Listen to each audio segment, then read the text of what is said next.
Okay, excellent. Well, welcome back. Thank you. At the end, we're going to do a little song, I think. Of course, you are a singer as well. That's right, I am, yes. What I'd like to do is talk about.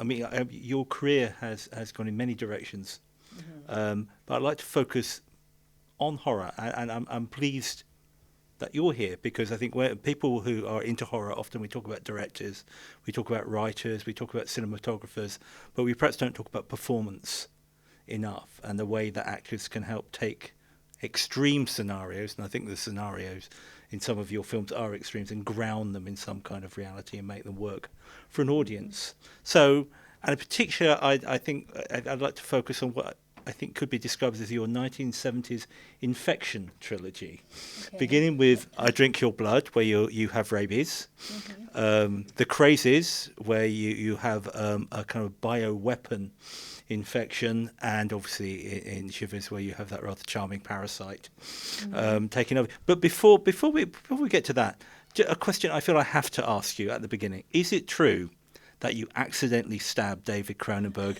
during the production of Shivers? Yes. Okay. How did he take to that? Could you expand? It was the scene where I'm making dinner and I've got that fork, and that crazy guy, comes in and he's attacking me and everything, and I don't know why he wasn't there for me to do it, but David stood in for him, and they put this this tiny little pad on David's shoulder, which I'm supposed to, be being attacked and maybe raped, and I'm gonna stab, David. So I missed the pad, and just went right into David's arm, but he was fine. He took it like a man, and then they made the pad bigger. Okay, so we've established that you've injured at least one director. That's yes. Good. Going back a little bit to I Drink Your Blood, which was your first horror film, right, 1970, and is what is known as a cult classic, which means that can mean all sorts of things. Could you say how you got into horror? Because for a period that you were doing, you're doing a range of other movies, but horror was the theme. How did you get to a point where you were cast in I Drink Your Blood? Well, I had come to New York City, and I wanted to be a Broadway, actress, and I wanted to do the classics, Shakespeare and Chekhov and Ibsen and, all those wonderful playwrights. But I was working as a waitress, and, this paper came out every Thursday called Backstage. And it had auditions for different movies, low-budget movies, mostly non-union movies. And one of the movies was actually called Phobia at this point. And it was this audition for Phobia. So I got off work and I rushed over there, to the audition. And when I got there, David Durston, the director, who was just a wonderful, incredible, charming man, was packing everything up. And when I walked in, he went, "Oh my God, I've cast the whole film, and you're just gorgeous. I must have you. I must have you." And I was like, "Oh God, here we go," So, but 3 days later, he actually called and he said, "I've cast you in the film. You're going to play a mute, and then I don't have to write any more lines in the movie." So I got to do this movie. We went up to Sharon Springs, New York, which was upstate New York. And all of us were staying in this sort of hotel with a Hasidic church and group right across the street from us. So I don't know if you've ever seen the movie, but it's pretty wild. So. We'll be showing the movie later. Yes, tomorrow night. Yeah. It is. I Drink Your Blood is a kind of film that we now term hippie horror. Mm-hmm. It's full of some serious hippies. Was it? When you look at it now. When you comparison with the Crazies and Shivers, which seem quite organised and disciplined, I Drink Your Blood, it's got a lot of energy, but it seems more freeform, shall I say. Was it a kind of an organised production? Well, David Durston told me that he wrote I Drink Your Blood when he was taking LSD one night. So That can give you an idea of what kind of film it is.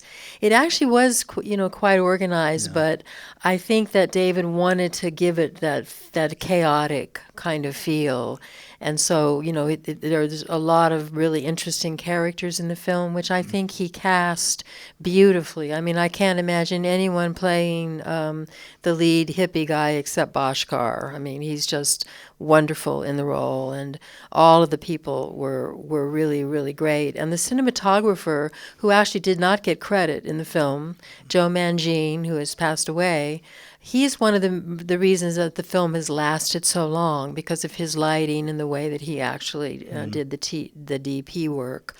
But he had to leave 2 weeks before we finished because he had another commitment, and they were really mad at him, so they didn't give him credit.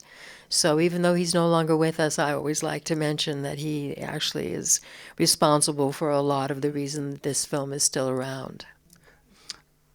Muteness. That must have been a challenge, playing a character with no backstory and no dialogue, essentially mime. Yeah, I think I was stoned, Oh, right. actually. So serious method acting. Yeah, I mean, really, truly, I think there were sometimes I was stoned. I had never smoked grass before, and so my bio and everything, I think I mentioned that this was really I had had sex before, obviously, but this was my introduction to sex, drugs, and rock and roll. And I mean, we had incredible. I really don't do this. I'm not telling you to do it, but we did have really amazing weed on the set, which I'd never really smoked before. And every now and then I think it would carry over, since I had no lines and I was supposed to look like I was kind of a mute and out of it. So, and then on our days off we had this amazing. It was called Sunshine Acid, which was this really pure form of acid that, I mean, when you took it, the cows talked to you. That's how strong it was. So it was a very interesting shoot for me. It really changed my whole life. I'm sure a lot of people would now want to see the movie. Moving on to and it's very funny now. But when it first came out in the 70s, it was X-rated for violence. First film ever to be X-rated for violence. But now it's a hoot. I mean, it's just campy and fun, and so I think you'll be laughing a lot, I hope. And of course, we never find out what happens to your character in the film. No. They obviously didn't write that either. No, I mean, it's quite nice because you just disappear. Yeah, no, I just, I keep wanting them to do a sequel, and, I'm in the woods still, and still stoned, and, And you never froth at the mouth like the others. No, either. David wanted me to always look beautiful, didn't want me to look, but, have the shaving cream coming out of my mouth, and, so that was our rabid foam, was shaving cream. So, yes, I always... Even when I cut the lady's hand, I'm going to give it away in case you haven't seen it, but okay. Never mind, scratch that. Yeah. Moving on to the next infectious disease you acquire in horror, the Crazies, directed by George Romero, whom now we look at as one of the great horror directors, very, in the sense of someone who seemed to take the genre very seriously, has talked about how he used it to make comments on society, life, very articulate, very lucid, and that's interesting because a lot of that is in retrospect. And I just wondered, when you were working with Romero on the Crazies, I mean, did it feel like a different kind of film, from a different kind of horror film from I Drink Your Blood, or was it just work again? I gotta tell you, I never thought anyone would see these movies. I just, I got I Drink Your Blood, I got the Crazies, I got Shivers. No one, I mean, I had never seen Night of the Living Dead. I didn't know who George Romero was. And David Cronenberg, was no one at that point. And so they were just these films that came along, and I just thought, I'll just do them, and, I'll get experience, film experience, which I did. I mean, I got, and it was wonderful.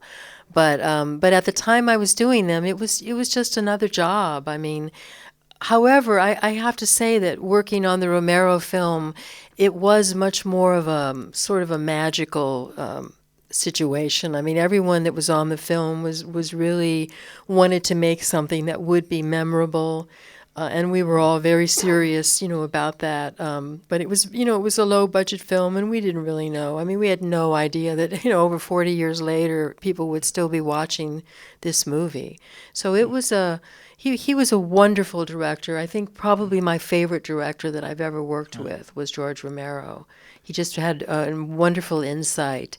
And of course, when the film, came out, it was not well accepted because there were no zombies in it, and people wanted, to see zombies, which they do now as well. But then it was, and I don't think that the American people thought that the military or the government could do anything wrong, at that point.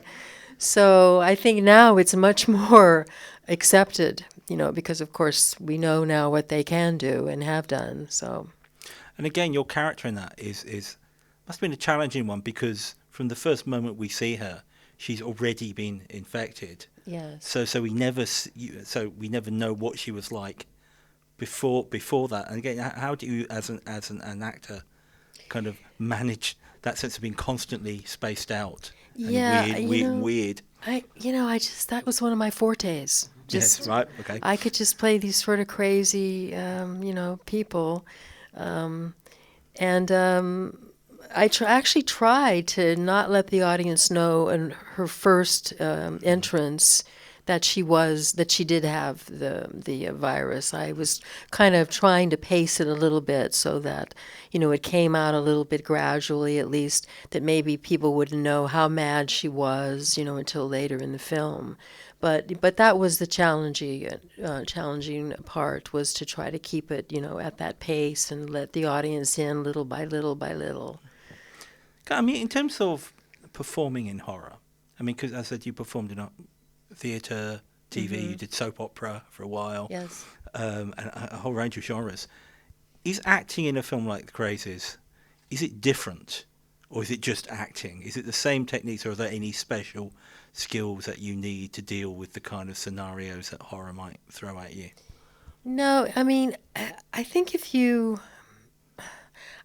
sort of have like a gift, which I seem to have always had since I was a little girl. I was very, very shy when I was a child, and I discovered that when I was up in front of people and I could, do things with someone else's words, that I was able to come out of that shell and be another person, and was exciting, and the people really liked it, and so I got approval and attention that way. And so I really wanted to be an actress from very early on, and I studied very hard to learn the technique and the emotional range to be able to do that. But I always, from the time I was 16 years old, I could always play schizophrenic, psychotic women. I don't know why, but I could always do that. So it was just a matter of just, kind of fine-tuning that for whatever character came along, and that's sort of what I did for The Crazies. And unlike I Drink Your Blood, we do find out what happens to your character. And we're not showing The Crazies, so we can spoil that one. But it's I think since been seen as quite a lovely little death scene, if there's such a thing as possible, because it is so understated. Yes, I was crushed because I thought, I'm going to get to die in this movie, and I had never had like a big death scene before. Now I have, so I'm over it now. But then I really wanted to, die and writhe and scream and bleed and anything possible. And George just wanted me to just hear the sound of the shot, turn, look right into the camera, right over it, and just say, "Oh." And I just thought, oh no, that's so lame. And I tried to talk him out of it, and he just, wouldn't hear of it. So, of course, I did, what he asked, and of course he was right, because the thing is, that there's so much has happened before, including the rape. My father rapes me in the film, so you can't follow all of that with something bigger. You have to downplay it. You have to make it something that's innocent and simple and therefore just really poignant and really effective for the audience to see. And so that's what we did. Shivers. I mean, it's interesting. In the Crazies, you're running around a lot in the fields, I presume outside Pittsburgh, which is where George Romero shot most of his films, and you're running around Sharon Springs, I Drink Your Blood. Shivers is almost entirely inside. It feels much more claustrophobic as a film, and I don't know what it was like to make, but looking at it, it looks like physically quite a challenging role as well. You're in a car crash, you're punched in the face, all sorts of other things are happening to you. I mean, did you come out of it with bruises and scars? No, you all laugh when I got punched in the face. I heard that. No, Shame I on mean, you. actually, I was so pissed at Paul Hampton because he was not supposed to hit that barrier with the car the way he did. He was just supposed to bump it. If you saw the thing where our heads came forward in that car thing. That's because he just slammed it into the bumper, and I mean, we almost got whiplash from it. And I was just so mad at him for doing that. It was a challenging film in that Paul and I did not have a lot of chemistry together. And for a long time, I really did not like Paul's performance in the film. I just thought it was kind of bland, and and I just thought, well, how could he not be attracted to me? I was this, this hot tomato is after him, and he's just always so indifferent, to me. And but later when I saw the film, I realized that actually that was probably Cronenberg's choice. Because I don't think Paul would have come up with it, but it was the best choice, and it really did work, really well, and he came across, I mean, because how would you respond or react, in a situation like that? But it was a little bit difficult working with him. He had trouble with lines, and if anyone knows where he is, by the way, we'd love to find him, but no one seems to be able to find him. So if you ever hear where he is, tell him I loved him. I mean, it's interesting you say that, because when I was sitting there watching the film, thinking you have in a lot of 70s movies the hero is a complete bastard, and it comes over as someone who is, as you say, not terribly sympathetic. Yes. And that wonderful thing where you're trying to get him to kiss you, and at the end it says when you're lunging out the swimming pool, it's as if saying, okay, this is what I wanted at the beginning of the movie, you bastard. Yes, exactly. And interestingly enough, I was not supposed to be in that scene. Oh. I was not in the swimming pool scene, and they had actually wrapped me and sent me back to New York. And then, like a week or two later, I got this call from somebody who said, we've thought about it, and we'd like to have you in that scene. And I thought, you think? So, they brought me back, and of course, that is my favorite visual of me in any film I've ever done. I just love that moment in the swimming pool when I turn around. It's just such a mixture of sexuality and yet innocence and yet evil, just kind of all wrapped up together. And yes, I just loved giving him the parasite. Yes. And it's also one of those moments in horror which is very unnerving, because you're looking at the camera, which means you're looking directly at the audience. Mm-hmm. It's like Norman Bates at the end of Psycho, right, or Hannibal Lecter. And it's always that moment where, and I'm astonished when you said that wasn't originally there, because I think that does make that scene. Because everyone else is thrashing about, and again, you're very still and right, focused and purposeful. And it's almost like this is what the parasite is like. Yes. Thank you. He got it. I got it. I did. I love Shivers. I love Shivers. It's I mean, what about that? I mean, because Cronenberg, it was his first feature film. Cronenberg was coming out of avant-garde cinema. He'd made some avant-garde films, and some of the dialogue in Shivers doesn't feel like horror film dialogue. It does feel like avant-garde, and particularly your speech about the eroticism of death, which is almost like the philosophy of the parasite in some way. I mean, what do you do with it? I mean, how do you play that? Do you just do what the director tells you? Did he contextualize what is a very strange set of lines? I have no idea what that speech means. I mean, it was very, very strange, and I just think David didn't really direct me a lot in the film because I just think that he cast, really well the characters. And I just tried to make sense of it and to make it seem like she was kind of normal, only saying really, really odd things, so that hopefully when the parasite, comes up, which was on my tongue, they put on my tongue, I had to push it out. That parasite did not move. They spent so much money on this parasite and they had so much trouble with it.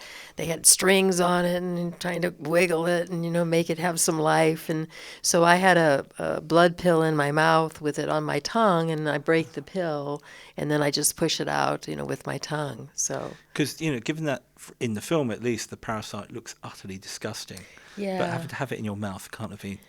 And again, you think that's not the kind of experience you get in any other genre, I expect. No, horror is a very unique genre for sure. I mean, it's you get to scream a lot, and you get to be covered in blood. And actually, I like being the killer the best because you don't have to scream a lot or be covered in blood. But it's a lot. It's more fun for me this time in my career to get to play the mean person and try to give that person some kind of sense and subtext so that the audience will understand in some way why they do what they do. Of course, the one thing that Cronenberg himself said about the film, he preferred the people after they'd been taken over by the parasite, and that the ending of the film is therefore a happy ending. Oh, yes, I agree. 42nd Street. These films, this is the theme, obviously, of our little festival, and these films have certainly been at home at 42nd Street. You were clearly in New York for at least part of the time of 42nd Street's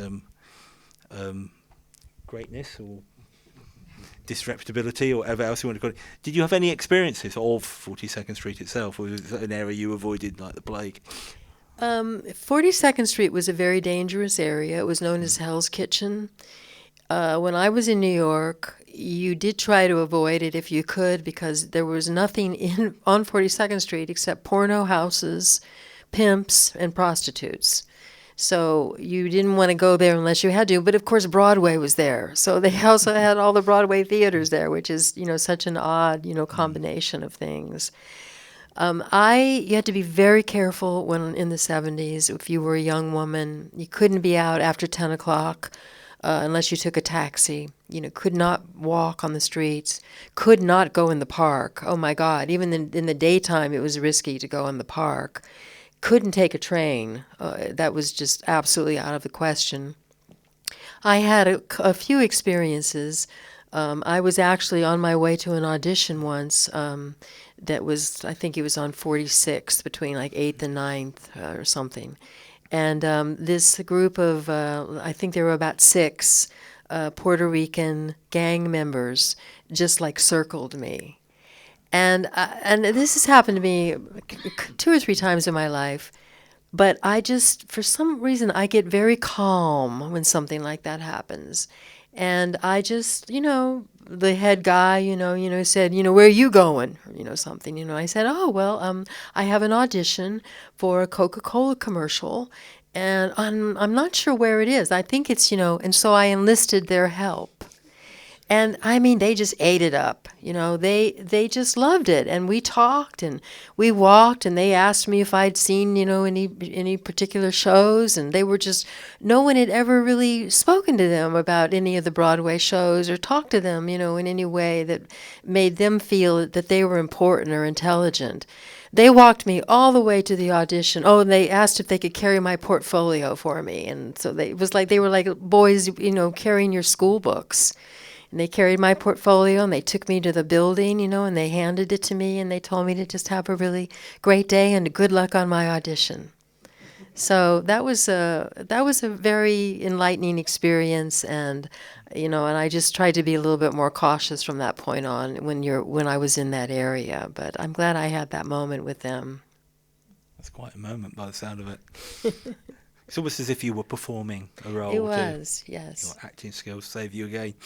Okay, I think we've got time for some questions from the audience, if anyone has anything to use it.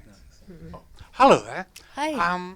I was just wondering, did you find any differences working in the Canadian film industry, the American film industry, and then on a relatively completely independent film in comparison to each other? Things like union rules, health and safety. Were there any sort of differences that spring to mind? Well, all of the three films I did, the trilogy of Infection, were all non-union films, so they were low-budget, independent films. I have done a few high-budget, Cat People. Fighting Mad was fairly high-budget. The most recent was the remake of the Crazies, which was a $21 million film. The difference that I found is that it doesn't have that sort of wanting to make it a memorable thing for audiences to see 40 years later. It is just a job. I mean, totally. On the Crazies remake, we probably had 100 crew people. Half of just were standing around doing nothing most of the time. You know, they could have cared less about the movie. And you know, and in this day and age, you can film it so many times. I mean, you can, you know, do it like 25 times and still not get it. But in the 70s, we were on 35 mil, so we had to get it. They did not have the money, you know, for you to fool around and not get it like on the second or third take. So the other big difference is that there's so many special effects now in films. And when I did the Crazies, I mean, in the remake of the Crazies, there's like, I don't know, 6 levels of being crazy. And George would just say, you know, to us, okay, you need to be crazier here. You know, and we would act. I mean, we had to act. So I think that that's really the difference, is that independent film is much more loving, much more supportive, much more family-oriented, much more magical. And big budget films, it's just a job for them. Mm-hmm. Yeah, I've got a question about Barbara Steele. Uh-huh. And I know you're only in one scene with her, really, right at the very end, but I just wondered if you'd got to know her at all and what she was like to work with. I didn't really get to know Barbara. Well, actually, I know her more now because I've worked with her at some of the conventions. But during Shivers, we were cold because of the pool, and so they were always throwing blankets over us and giving us brandy. So Barbara and I chatted, and we got to know each other, you know, a bit then. But very funny, you may have heard the story. Susan Petrie had to cry a lot in the film, and she was not a very experienced actress, and she couldn't cry, so she asked David to take her off the set in another room and kind of slap her around to get her to cry, which may be why David turned out to do some of the movies he's made. But and so Barbara, she came onto the scene one day when he was like slapping Susan, and oh, she was pissed. She just read him the riot act, you know, until he explained to her, of course, that Susan had asked him to do it. But she's a lovely lady, and I really did enjoy, you know, getting to drink brandy with her, and still hope maybe one day to work with her. I've got a quick question for you, Lynn. Mm-hmm. How are you enjoying your first trip to Wales? Oh, it's great. I mean, the people are wonderful. It's so beautiful here. Oh my God, you're so lucky to live in such a beautiful. I mean, it's breathtaking. You know, where I'm staying is. I mean, there's sheep. You know, you can see sheep and, you know, woods and lakes, and it's just absolutely beautiful. I'm really enjoying it. I would love to do a film here, a horror film.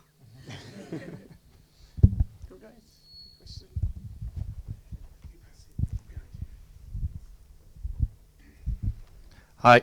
Hi. So you've mentioned several horror films and directors you've worked with, like Romero and Cronenberg.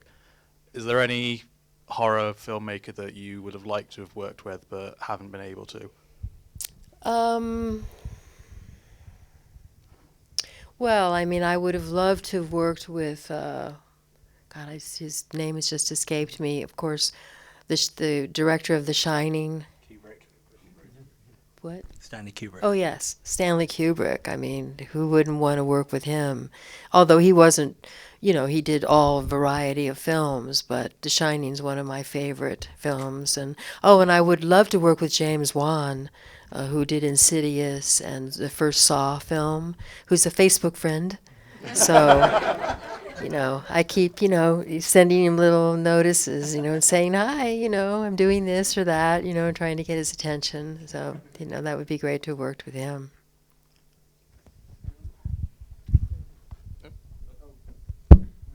Hello. Hi. Going from the film we've just watched, it contains a lot of sexual aggression, liberation, and essentially sexually transmitted diseases. Was this used just as a horror aspect, or do you think it was being used as a reflection of the times? I think that David actually did mean it to be a much deeper film than we all took it to be. There are a lot of layers in the film, which I think is one of the reasons that it has lasted as long as it has. Although we didn't really have a lot of sexually transmitted diseases at that point, and there really was a lot of free love in the 70s. I mean, it was kind of like going to the health club. You sort of met somebody, you liked him, you had sex. It was really that freedom.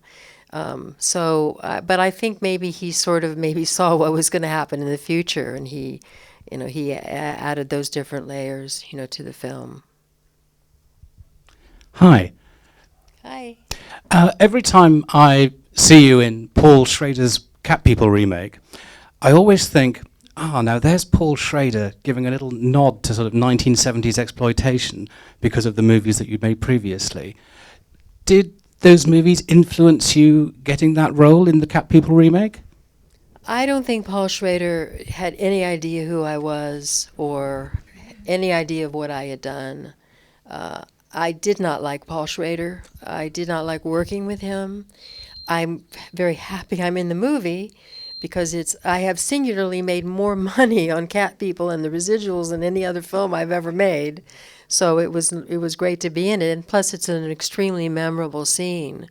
But he was not very friendly and difficult and very, very, very careless in working with me. I mean, I got really hurt on the film. I mean, I had to come down those stairs first they grabbed my leg to pull it underneath the bed. The cat's supposed to grab my leg and pull it under the bed. So they couldn't get the mechanical cat claw to work. So I kept having to fall on my knee. And then finally they just put a friggin' cat mitt on a crew person. And they got under the bed and grabbed my leg. So my knee was, all messed up and everything. And then I had to fall down the stairs, and they couldn't get it because they wanted me at the bottom, because Paul Schrader has this thing about showing every woman's tits in the movie. So at the bottom of the stairs, I have to flip over and scream, and my bra pops open. They couldn't get the bra to pop. So they had it on strings, and they had it, the crew was pulling it. And I mean, it was just insane. And so every single time I had to go back up at the top and come down again on my stomach. And they didn't take the tacks out the first time I went down, so I got all cut. I was rug burned, bruised, bleeding. It was awful. So I don't like Paul Schrader very much. We've got time for one more question, if anyone wants to. Oh, there's one down here.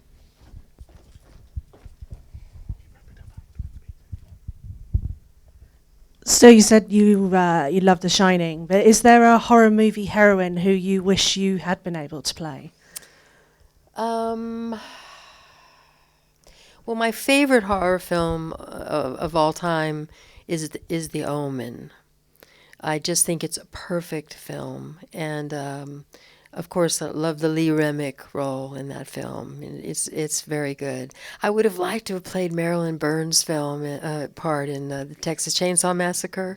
That's a great role and so memorable. And I'm so glad she got away. You know, in that movie, I was rooting for her. And the funny thing about it, I met Marilyn about 3 years ago, and I went up to her and I said, you know, I'm such a huge fan of your movie and everything. And she said, oh, that old thing. I just can't believe people still watch that. You know, so it was delightful to get to meet her. And by the way, if I have this new movie that came out in August called Model Hunger. And I play a serial killer, Southern Belle serial killer cannibal. But I'm charming. So, and I'm very funny in it and extremely violent and brutal. So I think you all might like that. Okay. Thank you, Lynn. You're very welcome. My Thank pleasure. you for your career and all the movies that we do still remember.